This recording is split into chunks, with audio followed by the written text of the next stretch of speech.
friends, I am Chef and welcome to my channel. இன்னைக்கு நம்ம பார்க்க போற வீடியோ இந்த Sea Bream fish-ஐ வந்து க்ளீன் பண்ணிட்டு அதை எப்படி மேரினேட் பண்ண போறோம் கிரிக் ஸ்டைல்ல அப்படிங்கிறது தான்.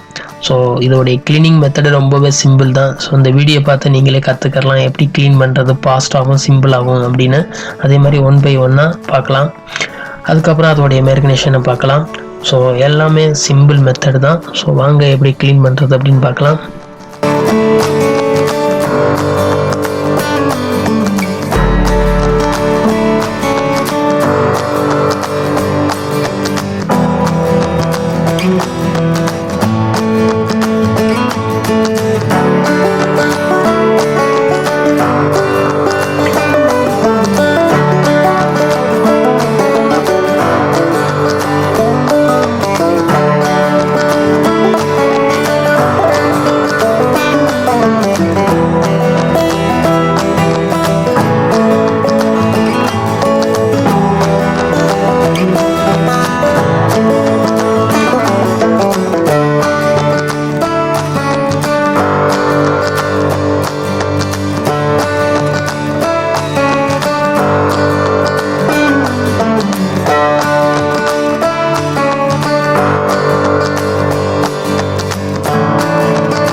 இந்த சுப்ரீம் ஃபிஷ்க்கு தமிழில் என்ன சொல்லுவோம் அப்படின்னா வெள்ளை மீன் சொல்லுவோம். ஸோ அந்த வெள்ளை மீனை வந்து நம்ம எப்படி மேரினேட் பண்ணுறோம் கிரிக் ஸ்டைலில் அப்படிங்கிறது தான் வீடியோ.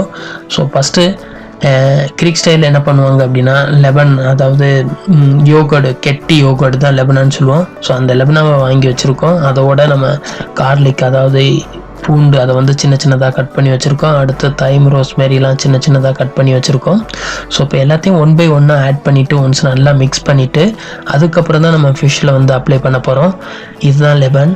அதுக்கு பக்கத்தில் இருக்குது கார்லிக், தைம், ரோஸ்மேரி, இது 3ஐயும் இந்த மாதிரி சின்ன சின்னதாக கட் பண்ணி வச்சுருக்கேன். அதுக்கப்புறம் அதோட கொஞ்சம் ஆலிவ் ஆயில் ஆட் பண்ணுறேன்.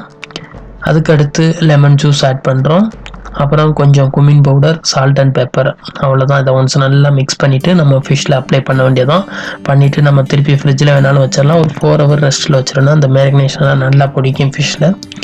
அதுக்கப்புறம் நம்ம இதை ஓவனில் வேணாலும் குக் பண்ணிக்கலாம், இல்லை தோசை தவாவில் வேணாலும் குக் பண்ணிக்கலாம். அது நம்மளுடைய ஸ்டைலை பொறுத்து.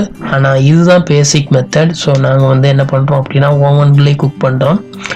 180 டெம்பரேச்சரில் 10 minutes வைக்கிறோம். ஸோ சூப்பராக கோல்டன் கலரில் சூப்பராக குக் ஆகிருக்கு.